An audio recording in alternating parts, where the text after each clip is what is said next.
Don't buy the SoundPeatsAir 3 Deluxe HS if you have the SoundPeatsAir 3 Deluxe. It's really not an upgrade worth making. And how do you make a nearly perfect product even better?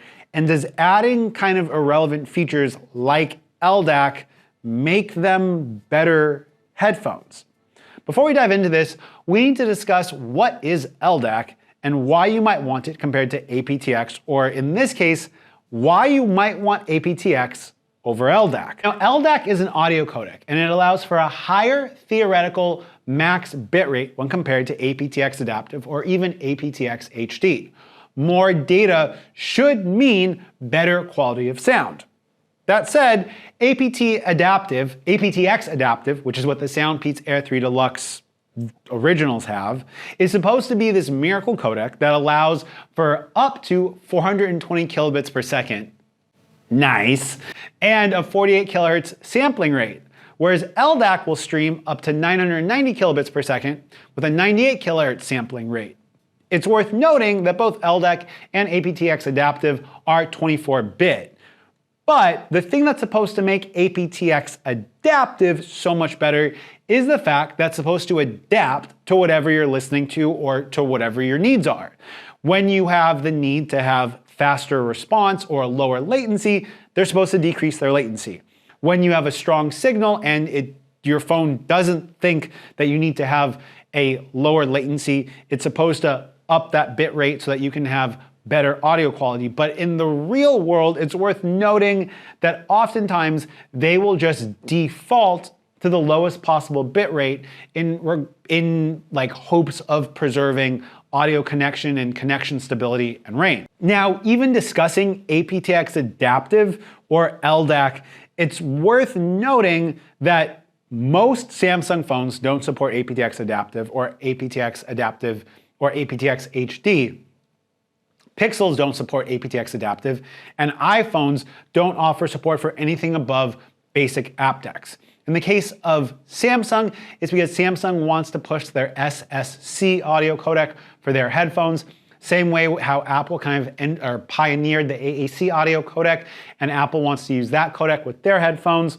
And in the case of the Google Pixel, Google doesn't want to license the technology from Qualcomm and use Qualcomm Bluetooth modems so that they have the ability to do this. And if you're wondering whether or not your phone supports apt-x adaptive, apt-x HD, etc., you're going to want to go ahead and check that out in the specs of your device, because it's one of those things that we oftentimes overlook. To make this even more complicated, LDAC at the highest theoretical bitrate is 990 kilobits per second, which is exactly half of the theoretical max data transmission over Bluetooth 5.2. This means that your Bluetooth module on your phone and headphones will be switching frequencies to support faster data transmission rate at the cost of range and power efficiency. And when the signal is bad, it will go to a lower data bit rate to extend that range and get you a more powerful signal. That said, you're going to lose sound quality as your headphone scales between these bit rates. What this boils down to is pretty simple. You can't have your cake and eat it too. Higher data transmission rates for better audio quality means lower power efficiency, worse range, and oftentimes a choppy listening experience. Lower data transmission rates, on the other hand, mean that you have better range, better power efficiency, and just overall likely a better user experience. And I want to point out that even in your best case situation on Android, you're likely going to be going into developer settings and changing LDAC to different bit rates because it's going to default to the lowest possible bit rate in order to get you the best user experience. In my case, I changed it from 330 kilobits per second to 660 kilobits per second, which was higher of that of apt-x. But when I tried using 990 kilobits per second over LDAC, I had horrible Bluetooth performance for my Pixel 7 Pro. Now that you understand the difference between an audio codec between the SoundPeatsAir 3 Deluxe HS and the SoundPeatsAir 3 Deluxe, let's take a second to talk a little bit about sound quality. or perceived sound quality. Now, these headphones have a 14mm driver and they are open ear or kind of the semi-in-ear design. That means that they don't actually seal in your ear. Now, this isn't that big of a deal, but it's extremely difficult to create the bass response that you guys are looking for with this style of headphone because it's not sealing the air in and moving that air back and forth to go ahead and transmit those sound waves. With all this out of the way, the SoundPeats Air 3 Deluxe HS sound just as good as the SoundPeats Air 3 Deluxe. One difference that you guys definitely will notice is when you use the SoundPeats app with the Air 3 Deluxe HS, you have much more granular control over the EQ. I think you have an extra 3 steps of EQ with these so that you can get a much better, more finite EQ for how you want these headphones to sound. I was able to tune these to have an absolutely phenomenal sound, and I love the way these sound. And I think that they do sound a little bit better than the SoundPeats Air 3 Deluxe with apt-x.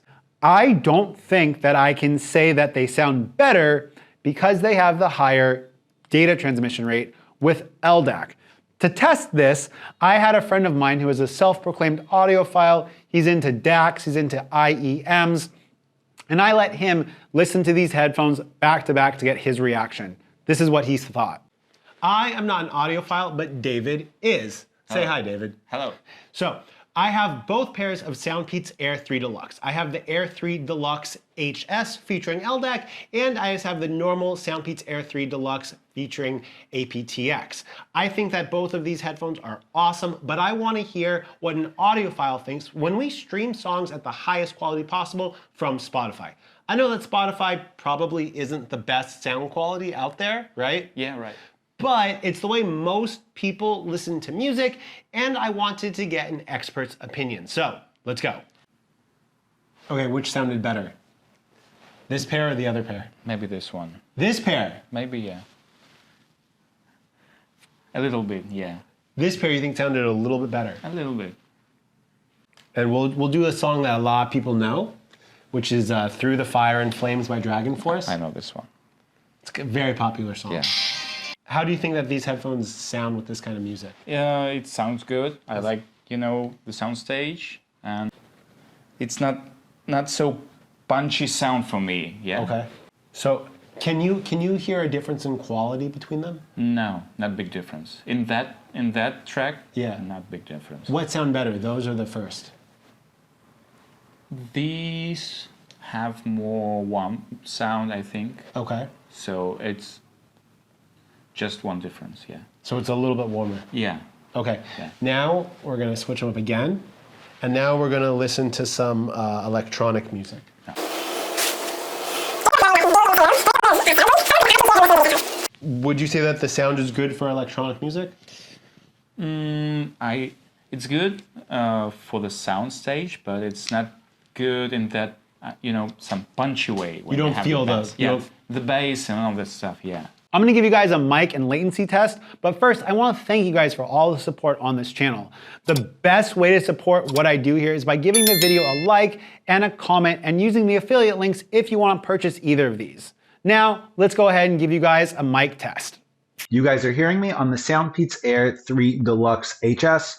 Quiet environment here in my office. How do I sound? Now you guys are hearing me on the SoundPeats Air 3 Deluxe Normal. Quiet environment here in my office. Comment with how I sound. Now you're hearing me on the SoundPeats Air 3 Deluxe Normal with some simulated crowd background noise. Comment with how I sound. You're hearing me on the SoundPeats Deluxe HS. Some simulated background noise. How do I sound? Now, before we do a latency test, it's worth noting that because these have LDAC, they have significantly more latency than their apt-x counterparts, even though they have a gaming mode. These headphones are definitely not suitable for gaming at all. And depending upon your media consumption habits, you might even find the latency unbearable when watching YouTube videos. So here's a taste. 7 hours playback with ANC in these headphones is what you guys can expect. Next up, I want to go ahead and talk to you guys about what a standout feature of these headphones was, and that was actually the microphone. Now, I called one of my friends while I was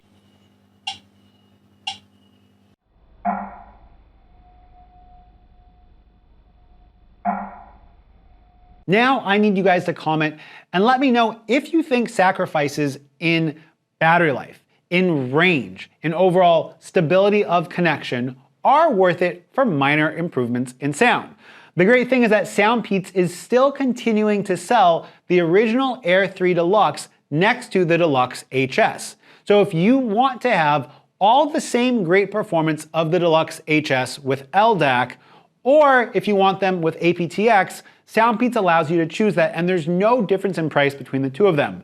I think that at the $50 mark, these headphones are perfect replacements and a great competitor for AirPods on Android. And if you want to go ahead and check out the full review of the original SoundPeats Air 3 Deluxe, I'll have a link for it in the description down below. Now we have to now we need to talk a little bit more about numbers, because numbers in this case kind of matter. Now we have to make now that we understand that, now that we've established that a lot of devices don't even offer apt-x adaptive or